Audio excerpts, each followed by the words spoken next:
had a lot of our allies raise their hand and line up. A lot of them are coming together in groups to pool their money and their resources together. Well, ultimately, there's not going to be a battlefield resolution of this war that he'll put secondary sanctions on the countries that are buying Russian oil. That includes, China, India, and Brazil. Today's announcement is regarding the Dutch and their purchase of the first package of equipment and munitions to be bought by the Dutch and to be provided through the NATO procedure. The Dutch are just the first of many.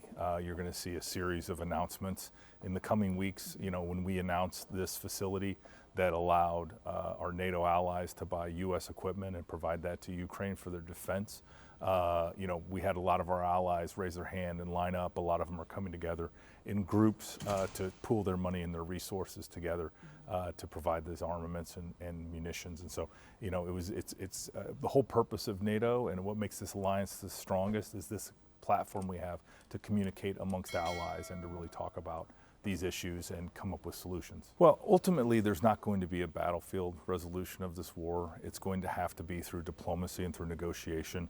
What we're seeing on the battlefield is just a complete slaughter of soldiers on both sides, but especially on the Russian side.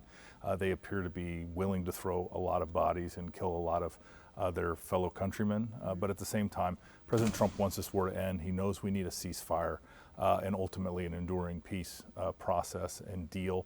And so it's going to be negotiated resolution of this war. Nobody's going to win this war. Both sides are taking significant losses, and President Trump has identified that this will bring President Putin to the table to negotiate. And again, it's just one of the many things that we're able to do with the sanctions and several other cards that are yet to be played. Well, I mean, President Trump has